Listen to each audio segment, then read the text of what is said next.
കഴിഞ്ഞ തവണ വരെ കെ കൃഷ്ണൻകുട്ടി ജയിച്ചുകൊണ്ടിരുന്ന ഒരു മണ്ഡലമാണ് ചിറ്റൂർ എന്ന് പറയുന്നത്. ആ ചിറ്റൂരിൽ ഇത്തവണ കെ കൃഷ്ണൻകുട്ടിയുടെയൊക്കെ ISJDയിൽ നിന്ന് മത്സരിച്ചത് അഡ്വക്കേറ്റ് മുരുകദാസ് എന്ന് പറയുന്ന ഒരു സ്ഥാനാർത്ഥിയാണ്.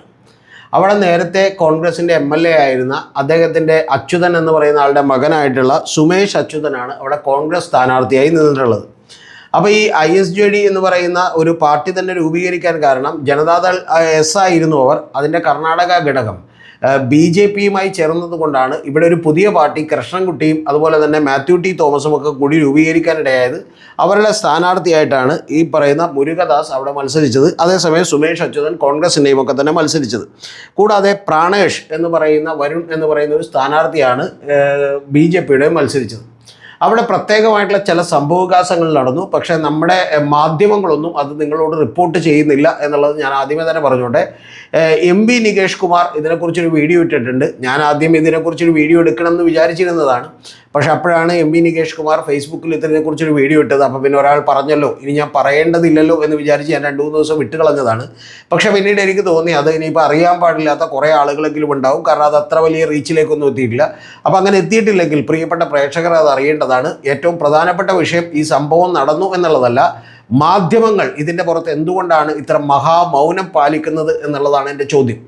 ആ വീഡിയോയിലേക്ക് കടക്കുന്നതിന് മുമ്പ്, അതിൻ്റെ ടോപ്പിക്കിലേക്ക് കടക്കുന്നതിന് മുമ്പ് ഒരു പ്രധാനപ്പെട്ട കാര്യം നിങ്ങളോട് പറഞ്ഞോട്ടെ.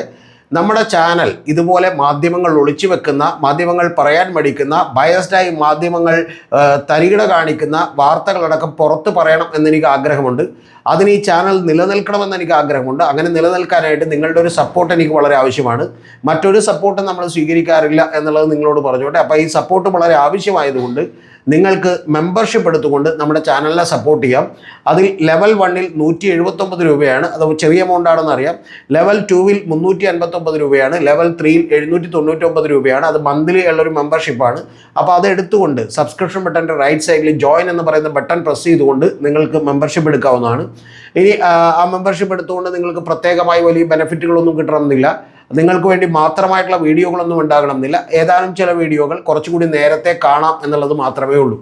രണ്ടാമത്തെ ഏറ്റവും പ്രധാനപ്പെട്ട കാര്യം ഇതൊന്നുമല്ല, നിങ്ങൾക്ക് നമ്മുടെ ചാനൽ ഡെവലപ്പ് ചെയ്യണമെന്നും കുറേ കൂടി കൃത്യമായി നിലനിൽക്കണമെന്നും ഒക്കെ ആഗ്രഹിക്കുന്നവർക്ക് വലിയ രീതിയിൽ സപ്പോർട്ട് ചെയ്യണമെങ്കിൽ നമ്മുടെ ഗൂഗിൾ പേ നമ്പറും അതുപോലെ തന്നെ അക്കൗണ്ട് നമ്പറും കൂടി താഴെ കൊടുത്തിട്ടുണ്ട് എന്നുള്ളത് അറിയിക്കട്ടെ. നേരത്തെ പറഞ്ഞതുപോലെ മാധ്യമങ്ങൾ ഒളിച്ചു വെക്കുന്ന, അവർ ബയസ്ഡായി നിൽക്കുന്ന വാർത്തകൾ, അവർ ഈ പറഞ്ഞ പോലെ പക്ഷപാതത്വം പിടിച്ചുകൊണ്ട് ഒളിച്ചു വെക്കുന്ന വാർത്തകളൊക്കെ തന്നെ നമ്മൾ ഇതുവഴി പറയും എന്നുള്ളത് മാത്രമാണ് എനിക്ക് നിങ്ങളോട് ചെയ്യാൻ കഴിയുന്ന ഒരു ഉറപ്പ് എന്ന് പറയുന്നത്. കൂടാതെ ഇത് നിഷ്പക്ഷമായിരിക്കുമെന്നും ചിലപ്പോൾ ഏത് പാർട്ടിയും തെറ്റ് കണ്ടിട്ടുണ്ടെങ്കിൽ തന്നെ നമ്മൾ പറയാൻ സാധ്യതകളുണ്ടെന്നും കൂടി മനസ്സിലാക്കുക. എന്ന് പറഞ്ഞാൽ നിങ്ങൾ ഏതെങ്കിലും പാർട്ടിയിൽ അന്ധമായി വിശ്വസിക്കുന്ന ഒരാളാണെങ്കിൽ അതുകൊണ്ട് മാത്രം നമ്മുടെ ചാനലിനെ സപ്പോർട്ട് ചെയ്യേണ്ടതില്ല എന്നുള്ളത് കൂടിയാണ് പറഞ്ഞത്. അല്ലെങ്കിൽ ജനാധിപത്യപരമായിട്ടുള്ള അത്തരം വിമർശനങ്ങൾ കേൾക്കാൻ കൂടി തയ്യാറാണെങ്കിൽ നമ്മളെ സപ്പോർട്ട് ചെയ്താൽ മതി എന്നുള്ളതാണ്. ഇനി ഇതൊന്നും ചെയ്യാൻ കഴിയാത്ത ആളുകൾ നമ്മുടെ വീഡിയോ കണ്ടുകൊണ്ടും തീർച്ചയായിട്ടും അതിന് താഴെ കമൻറ്റുകൾ രേഖപ്പെടുത്തിക്കൊണ്ടും നമ്മളെ സപ്പോർട്ട് ചെയ്യാം.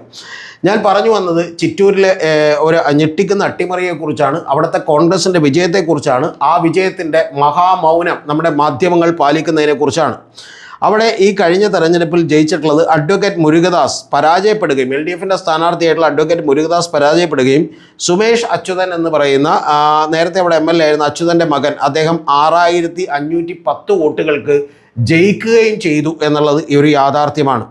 പക്ഷെ ആ ജയിക്കുകയും ചെയ്തപ്പോൾ നാലാമതായി അവിടെ ഒരു അപരനെ കൂടി നിർത്തിയിരുന്നു. അദ്ദേഹത്തിൻ്റെ പേര് മുരുകദാസ് എന്ന് തന്നെയായിരുന്നു. ആ മുരുകദാസ് എന്ന് പറയുന്ന ആൾ പിടിച്ചത് 6984 വോട്ടുകളാണ്. എന്ന് പറഞ്ഞാൽ ഭൂരിപക്ഷത്തേക്കാൾ 474 വോട്ടുകളാണ് പിടിച്ചത്.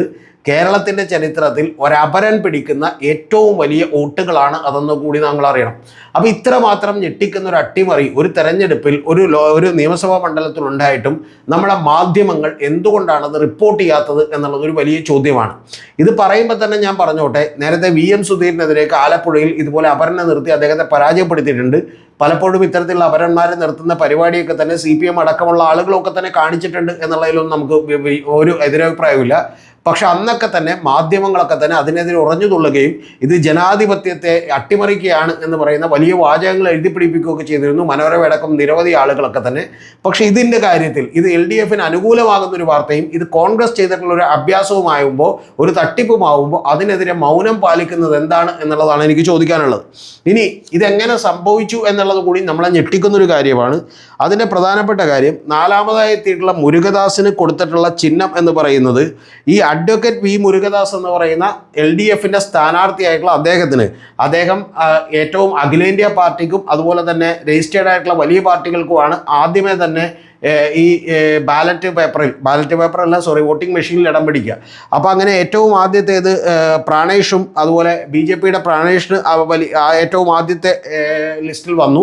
രണ്ടാമത്തേത് സുമേഷ് അച്യുതനാണ്. ആദ്യത്തേത് താമരയും രണ്ടാമത്തേത് നമുക്കറിയാം കൈപ്പത്തിയുമായി. മൂന്നാമത്തേത് നിങ്ങൾ അറിയേണ്ടത് അഡ്വക്കേറ്റ് വി മുരുകദാസാണ്. അത് 2026 മാത്രം രജിസ്റ്റർ ചെയ്തിട്ടുള്ള പാർട്ടിയാണ്. അവർക്ക് കിട്ടിയിട്ടുള്ള ചിഹ്നം എന്ന് പറയുന്നത് മോതിരമാണ്.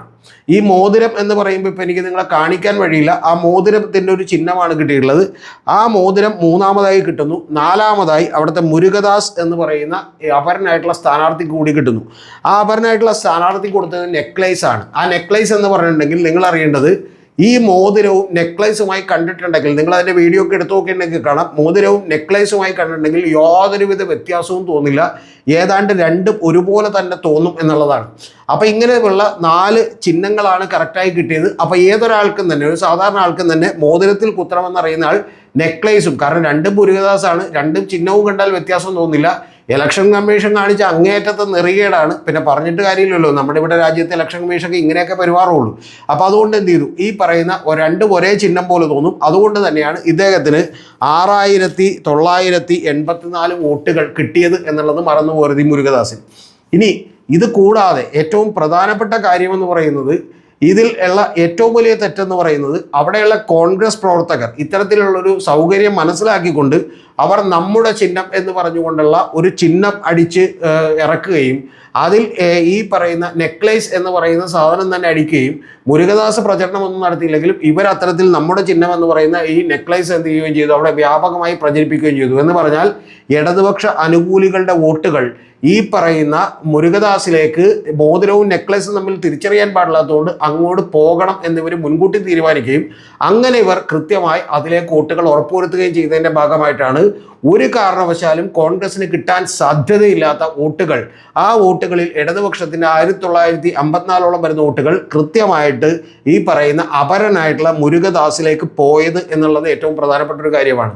അപ്പോൾ ഇത്തരത്തിലുള്ള ഒരു ചതി നടക്കുകയും ഇതിനെതിരെ തന്നെ LDF അവിടെ പരാതി കൊടുക്കുകയും FIR രജിസ്റ്റർ ചെയ്യുകയും ചെയ്തിട്ട് പോലും നമ്മുടെ മാധ്യമങ്ങളാരും തന്നെ ആ ദിവസങ്ങളിൽ, തെരഞ്ഞെടുപ്പിന് തൊട്ടു മുമ്പുള്ള ദിവസങ്ങളിൽ പോലും ഇത് റിപ്പോർട്ട് ചെയ്തിരുന്നില്ല. റിപ്പോർട്ട് ചെയ്തിരുന്നുവെങ്കിൽ ഒരുപക്ഷെ നിങ്ങൾ അറിയേണ്ടത് ഇത് മാറുമായിരുന്നു റിസൾട്ട് എന്നുള്ളത് നമുക്ക് എല്ലാവർക്കും അറിയാം. ആളുകൾ കുറച്ചുകൂടി അവെയർ ആകുമായിരുന്നു. പക്ഷെ ഇത്തരം കാര്യങ്ങളൊന്നും റിപ്പോർട്ട് ചെയ്യപ്പെട്ടില്ല. അതിനുശേഷം പോലും ഈ മാധ്യമങ്ങൾ ഇത് റിപ്പോർട്ട് ചെയ്യാത്തത് എന്തുകൊണ്ടാണ് എന്നുള്ളത് നിങ്ങൾ ഓരോരുത്തരും ആലോചിക്കേണ്ട ഒരു കാര്യമാണ്.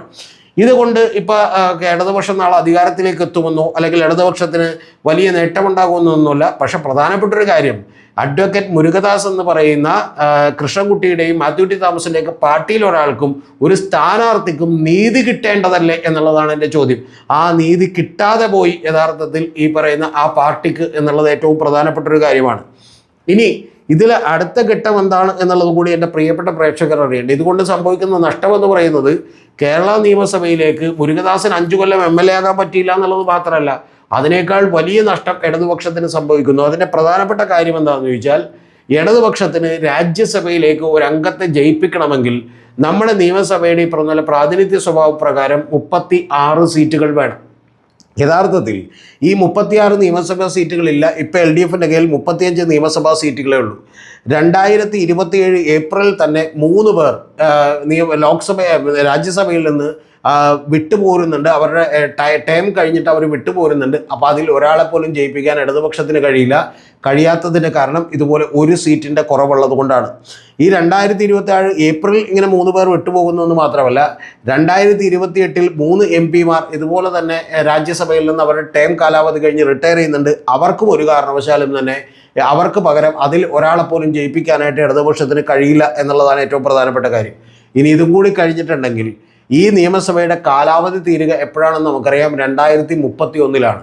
അപ്പോൾ ആ 2031 തൊട്ട് മുമ്പ് 2030 ഇടതുപക്ഷത്തിൻ്റെ PP സുനീർ, അദ്ദേഹം CPIയുടെ രാജ്യസഭ അംഗമാണ്, ആ PP സുനീറും കൂടി അവിടെ നിന്ന് ആ കാലാവധി കഴിഞ്ഞ് പുറത്തേക്ക് പോരുമ്പോൾ നിങ്ങൾ അറിയേണ്ട ഏറ്റവും പ്രധാനപ്പെട്ട കാര്യം, രാജ്യസഭയിൽ ഒരംഗം പോലും LDFനുണ്ടാവില്ല എന്നുള്ളത് മാത്രമല്ല, ഇന്ത്യയിൽ ഇടതുപക്ഷ പാർട്ടികൾക്ക് പോലും ഇല്ലാത്ത അവസ്ഥയിലേക്ക് എത്തിച്ചേരും എന്നുള്ളതാണ് ഇതിൻ്റെ പ്രധാനപ്പെട്ട കാര്യം. ഇത്രമാത്രം വലിയ ഒരു അട്ടിമറിയും ഒരു മര്യാദകേടും നടന്നിട്ടും നമ്മുടെ മാധ്യമങ്ങളുടെ മഹാമൗനത്തിന് നമോഭാഗം, വണക്കം, നന്ദി എന്ന് മാത്രമേ എനിക്ക് പറയാനുള്ളൂ. ഇതൊക്കെ നിങ്ങൾ അറിയണമെന്നുണ്ടെങ്കിൽ നമ്മുടെ ചാനലിനെ സപ്പോർട്ട് ചെയ്യണമെന്ന് ഒരിക്കൽ കൂടി ഞാൻ നിങ്ങൾ ഓർമ്മിപ്പിക്കട്ടെ.